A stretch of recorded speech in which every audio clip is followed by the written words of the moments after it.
All right, welcome back, everyone. In our last explainer, we were messing around with microcontrollers like the Arduino, looking at how they let us build some really fantastic embedded systems and handle basic automation.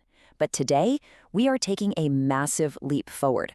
We're moving away from those basic controllers and getting into the revolutionary platforms that have completely upended electronics, prototyping, and modern computing. Today, we're talking about the Raspberry Pi. This little device didn't just introduce millions of people to embedded computing, it literally kicked the door wide open for computer vision, robotics, and artificial intelligence at the edge. Okay, let's dive into this. Here is the core tension we constantly face in modern electronics. You see, an Arduino is absolutely incredible for reading a temperature sensor or making a motor spin. But what happens when your project suddenly needs to hop onto a Wi-Fi network, host a live web server, crunch through high-definition video, or run a heavy AI algorithm? A simple microcontroller just isn't going to cut it anymore. You hit a wall. You need serious processing power. You need an operating system. You don't just need a controller, you need a computer. And that brings us directly to the classic beginner question. What's the actual difference between an Arduino and a Raspberry Pi? Well, it boils down to this. An Arduino is built around a microcontroller. It runs really simple firmware, it sips a tiny amount of power, and it acts strictly as a controller. A Raspberry Pi, on the flip side, is microprocessor-based, it runs a full-blown Linux operating system, it handles complex multitasking, and it is, by every definition of the word, a complete computer. Basically, the Arduino is the reflexes, and the Raspberry Pi is the brain. So the crucial point here is understanding what the Pi actually is. We call it a single board computer, or SBC. Think about a traditional clunky desktop PC setup. You've got the processor, the memory, the graphics card, all spread out as separate, massive components. An SBC takes all of that and crams it onto one single, incredibly compact circuit board. What started out as a cheap tool created by the Raspberry Pi Foundation to make computer science education more accessible has exploded into this global phenomenon, used by everyone from high school students to engineers at massive enterprise startups. Let's crack this board open and look at the anatomy of a Pi. Taking a quick look at these hardware specs, it's pretty wild. You've got your main processing engine, dedicated RAM for running your applications, a dedicated GPU for handling graphics, storage running off microSD cards, plus built-in Wi-Fi and Ethernet networking. Having all of these features perfectly integrated onto a board that literally fits in the palm of your hand is exactly what makes the Pi so incredibly powerful. Now, the real secret sauce here is the processor. Most Raspberry Pi boards run on ARM architecture. ARM is legendary for being super efficient, highly scalable, and using very little power. And if that sounds familiar, it definitely should. This is the exact same architecture powering the smartphone in your pocket, your tablet, and your smart TV. By using ARM, the Raspberry Pi gives you direct, hands-on experience with the exact same computing platforms that run our modern world. But hey, hardware is only half the story. Unlike your typical embedded platforms, the Pi runs a completely full operating system, most commonly Raspberry Pi OS, which is a flavor of Linux. Why does this matter for us? Because Linux gives you true multitasking, advanced networking out of the box, built-in security, and complex file system management. It also natively supports massive programming ecosystems. We're talking Python, C++, Java, Rust, you name it. Running a full OS means engineers can easily spin up web servers, databases, and heavy AI workloads on day one. However, a computer is just a computer until it can actually touch the real world. And that's where the GPIO pins come in. GPIO stands for General Purpose Input-Output. These pins are essentially the bridge between the abstract, digital brain of the Linux operating system and the physical, gritty world of embedded electronics. They let the Pi reach out and physically interact with external hardware, reading sensors, flipping relays, turning on LEDs, and driving motors. So let's take a look at some real-world applications. What actually happens when you mash up a full Linux computer with embedded electronics capabilities? Think about home automation. In a smart home system, a Raspberry Pi is the ultimate central hub.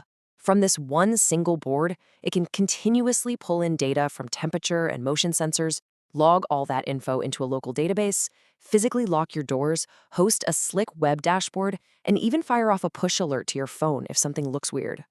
And this brilliantly illustrates the sheer power of embedded Linux security camera systems.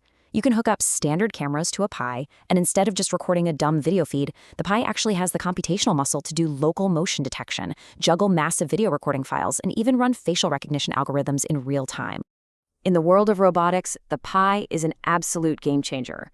Like we said earlier, If a microcontroller like an Arduino is handling the basic reflexes of a robot, like making sure a wheel is actually turning, the Raspberry Pi steps in to serve as the central brain. It's doing the heavy lifting, running computer vision, mapping out spatial navigation, and managing complex wireless communication with a whole swarm of other robots. And it's not just hobbyist stuff. We see the Pi heavily deployed in serious industrial monitoring. Massive factories are using these boards for cheap, effective equipment monitoring, massive data collection, and hosting predictive maintenance dashboards. Because the Pi is so insanely affordable, outfitting an entire factory floor with dozens or even hundreds of them is completely practical for a large enterprise. Which brings us to a massive fundamental shift in architecture. What exactly is edge computing? You see, the Pi isn't just about cool DIY projects. It's driving a massive revolution. Traditionally, we've relied heavily on cloud computing. A device gathers data, ships it over the internet to a giant remote data center, and waits for an answer. But think back to our security camera example. Uploading every single high-definition video frame to the cloud 24/7 is ridiculously expensive.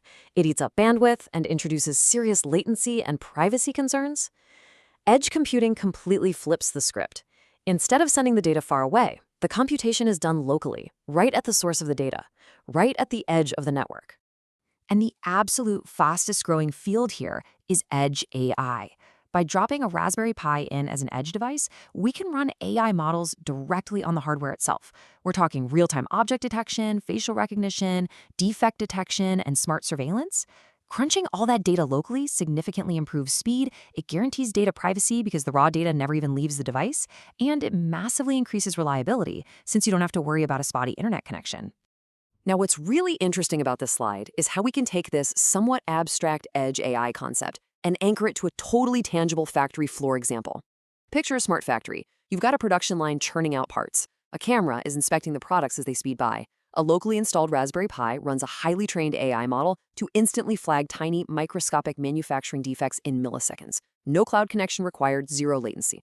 That is the incredible power of Edge AI right there. But of course, we need to talk about limitations and the future. As mind-blowing as the Raspberry Pi is, it's not magic, and you absolutely need to know the limits of your tools. First up, beginners constantly mistake the Pi for a simple microcontroller, which leads to some crazy over-engineering. Seriously, don't use a highly capable Pi for simple tasks a low-power Arduino should be doing. That's basically like hiring a rocket scientist to flip a light switch for you. Secondly, remember that a standard Linux OS is not real-time by default. It has timing variability, which can be a massive issue for highly precise motor control. Also, relying purely on SD cards can become a serious storage bottleneck in demanding read and write environments. And finally, because it's a full-on networked computer, ignoring cybersecurity is a fatal mistake. Because of these quirks, for ultra-critical industrial systems, you'll often see engineers graduate to more ruggedized platforms designed for extreme temperatures and guaranteed long-term support. Let's move to the big picture and see how this all builds together. This right here is the conceptual hierarchy of modern intelligent systems. Down at the ground level, you have your sensors and microcontrollers, basically just acting as raw data vacuums. Moving up, embedded systems and single-board computers like the Raspberry Pi organize and route all that data. Then, edge computing and edge AI step in to process the heavy stuff instantly and locally. And finally, only the absolute most essential, synthesized data gets sent up to cloud platforms for massive, global, big-picture analysis. This is the exact architecture powering smart cities, self-driving cars, and the industrial Internet of Things. And honestly, it leaves us with a pretty fascinating question to chew on. As we keep pushing more and more intelligence further out to the edge, how much true autonomy will our local devices achieve before they ever even need to talk to the cloud? The rapid evolution of platforms like the Raspberry Pi suggests our local devices are only going to get wildly smarter from here on out. Well, that wraps up our explainer on the Raspberry Pi and edge computing. In our next explainer, we're going to dive even deeper into professional development as we tackle the ST32 and industrial embedded systems. Thanks for hanging out with me, and keep learning.